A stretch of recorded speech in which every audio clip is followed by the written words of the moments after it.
Hello, friends, and welcome again to my channel. It is said that the quiet people have the strongest mindsets, and it is a quote given by Stephen Hawking.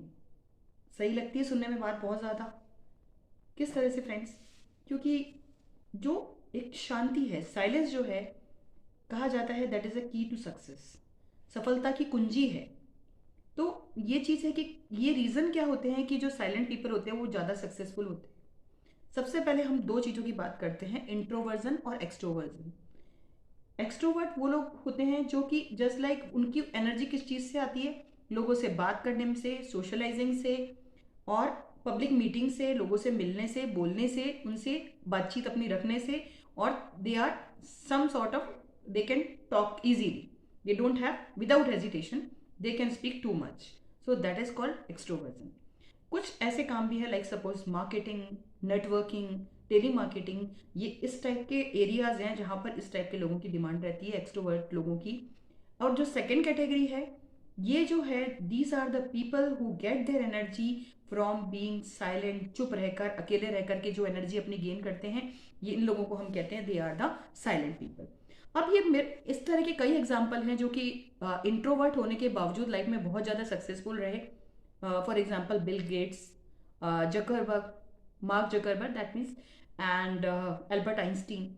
और भी इस तरह के कई example आपको history में मिल जाएंगे जो कि लाइक काफ़ी साइलेंट लोग हैं लेकिन वो अपनी लाइफ में बहुत ज़्यादा सक्सेसफुल हैं। तो ऐसे क्या रीजंस होते हैं जिसकी वजह से वो सक्सेसफुल होते हैं? The so I will try to discuss this in point wise, so it will be easier to understand. Let us start. जो फर्स्ट थिंग है that is they are the greatest planners. क्योंकि वो चुप रहते हैं, उनका माइंडसेट जो है वो always thinking thinking over thinking में लगा रहता है। फोरकास्टिंग, प्रेडिक्टिंग, प्लानिंग, ऑर्गेनाइजिंग और सारे टास्क धीरे धीरे धीरे सोच समझ के उनके दिल दिमाग में चलते रहते हैं। और लिस्ट होती है एक आइडियाज की, एक थिंग्स की, वो चलती रहती है, इसीलिए वो ज़्यादा बात करना पसंद नहीं करते। वो उनका अपने ऑब्जेक्ट पे ध्यान होता है। So that is the most important first point, they are the very great planners. Second point is that they are good listeners. उनमें उन लोगों में सुनने की क्षमता, सुनने की कैपेबिलिटी इतनी ज़्यादा होती है कि वो दूसरों को एडवाइस दे सकते हैं। और उनकी जो बात को सुन करके, क्योंकि जो बोलता रहता है आदमी, अगर आज सपोज करिए आप किसी से बात करते हैं और आपको कोई अपनी बात ज़्यादा बोलता जा रहा है और आप अपनी बात उसको नहीं बता पा रहे, तो वो आपकी समस्या का सॉल्यूशन नहीं निकाल सकता। डॉक्टर को आप दिखाने जाते हैं, वो पहले आपसे पूछेगा क्या आपको सिम्टम्स हैं, उसकी जगह वो खुद बोलने लग जाएगा आपको ये होगा वो होगा वो होगा, तो अब वो आपको कभी भी ठीक से प्रेस्क्रिप्शन नहीं दे पाएगा।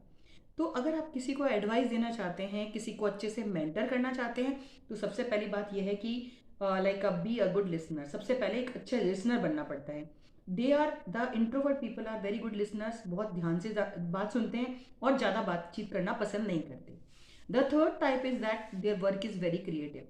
क्योंकि वो फोकस्ड होते हैं अपने काम को लेकर के, उनका काम बहुत अच्छा, साफ सुथरा और बहुत क्रिएटिव होता है, जो कि it is like very eye catching, लोगों को पसंद आता है और लोगों का दिल आसानी से जीत लेते हैं।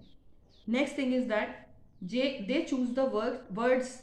वर्ड्स मीन्स जो वर्ड्स बोलते हैं उनको बहुत केयरफुली चूज करते हैं, क्योंकि उनके अंदर इतना सेल्फ कंट्रोल भरा हुआ होता है कि वो शब्दों को बोलने से पहले उसको वे करते हैं कि ये बात यहाँ कहनी चाहिए या नहीं कहनी चाहिए। तो उसके अंदर जो कश्मकश होती है ना, वो कम बोलते हैं और चीज़ों को वो एनालाइज करते हैं कि हम ये चीज़ बोलें या नहीं बोले, और शॉर्ट में उस चीज़ को, जहाँ पे आपको 10 शब्द बोलने हैं, वो एक लाइन में खत्म करने की कोशिश करते हैं उस चीज़ को। So that is the greatest quality. Then comes the fifth one, that is एक डिफरेंस बिटवीन, आपको डिसाइड करना है what to say and what not to say. Introverts का जो कैरेक्टरिस्टिक होता है कि वो ये डिसाइड कर लेते हैं कि ये बात हमको करनी है और ये बात हमको नहीं करनी। तो उससे क्या होता है, वो कई चीज़ों से बच जाते हैं एक स्पेसिफिक क्राइटेरिया से। कई बात आप अपन सोचते हैं कि ये, कई लोगों को मैंने देखा है बिना सोचे समझे बोलते रहते हैं।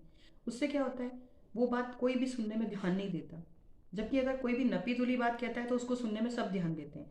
सो उन लोगों का एक बिल्कुल स्पेसिफिक क्राइटेरिया होता है, ये बात करने की है और ये बात हमको नहीं करने की है। ठीक है। Then comes the six one, that is they are great observers. जो नहीं बोलेगा ना, वो बहुत ध्यान से चीज़ों को देखेगा, ऑब्जर्व करेगा, और ये डिपेंड करता है, वो डिसाइड करेगा कि ये काम जो हो रहा है इसकी मतलब उसका जो ध्यान होता है ना वो क्वालिटी के ऊपर होता है, क्वांटिटी के ऊपर नहीं होता, because he has got the power of observation. जो नहीं सुनेगा, जो नहीं बोलेगा, सॉरी, जो नहीं बोलेगा वो ऑब्जर्व कर रहा है कंटिन्यूअसली। 10 लोग बोल रहे हैं, 2 जने ऑब्जर्व कर रहे हैं, तो वो उस चीज़ को ग्रैस्प कर रहे हैं, तो उनकी जो अंडरस्टैंडिंग पावर होगी उस चीज़ को लेकर के बेटर होगी।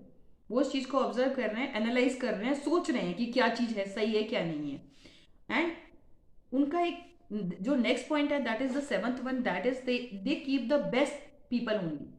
उनको ये चीज़ से फर्क नहीं पड़ता, उनको they are just like they just want to keep the quality of people, they are not at all bothered in pleasing people। उनका बहुत लिमिटेड फ्रेंड सर्कल होता है, उनको क्या अच्छे लोगों की जरूरत होती है, क्योंकि वो इतना ज़्यादा बातचीत करना पसंद नहीं करते। तो उनको क्या है कि एक ऐसा स्पेसिफिक क्राइटेरिया है कि भाई इतना सर्कल बहुत है, इतने लोगों से दोस्ती है, कम उनका फ्रेंड सर्कल भी बहुत गिना चुना होता है, कम होता है उनका friend circle. Then comes friends, they keep only the best people, that is the one I discussed with you, that is the seventh one। then they know their priorities, this is the 8th point। उनको अपनी priority पता होती है कि ये काम मुझे finish करना है टास्क से पहले मुझे, बिकॉज क्योंकि mind is always busy in thinking thinking and thinking. Right approach की तरफ उनका माइंड बिजी होता है, उनको पता होता है क्या बात करनी है, हमको क्या बात नहीं करनी, और बिल्कुल लिमिटेड टॉक करते हैं, बिल्कुल लिमिटेड बोलते हैं। उनको अपनी प्रायोरिटीज पता होती हैं कि हमारी प्रायोरिटीज क्या है क्या नहीं है, ठीक है। इसके बाद friends 9th point which comes is that they gain the trust easily. कैसे, अब आप बताइए। जो बराबर बोलता रहेगा, उन जो उन्होंने बात पहले से बोली हुई है, लगातार बोलता जा रहा है बोलता जा रहा है, तो क्या कोई उसकी बात पर इतना ज़्यादा विश्वास नहीं करेगा कि यार ये बोलता रहता है। लेकिन कहते हैं ना 100 सुनार की और 1 लुहार की। जो आदमी नहीं बोलता और वो कभी एक चीज़ भी बोलता है ना, people take it for granted, उसको बहुत इंपॉर्टेंस देते हैं और उस चीज़ की वैल्यू को समझते हैं, and he gains respect and like recognition everywhere। then comes the 10th point, that is the self awareness। वो इतने अवेयर होते हैं, उनके लिए एबिलिटी इतनी बड़ी स्काई रॉकेटिंग थिंग होती है कि उनको पता है कि जो just like I should focus on the productivity, on the good results, on my good behaviour. And in लोगों के रिलेशन भी लोगों से ज़्यादा खराब नहीं होते, क्योंकि रिलेशन कैसे खराब होते हैं दोस्तों, व्हेन वी टॉक मच। एंड कभी भी कोई क्वेरल होता है ना, सबसे ज़्यादा गलत कौन होता है, जो सबसे ज़्यादा बोलता है। तो the power of silence is very great। it is said that when you talk to people, you are only repeating what you already know। but my dear friends, when you listen and when you try to listen, you gain respect and you try to give something new to the society। and with this I would like to sign up for today। thank you so much for watching my video। please like, share and subscribe my video। thank you।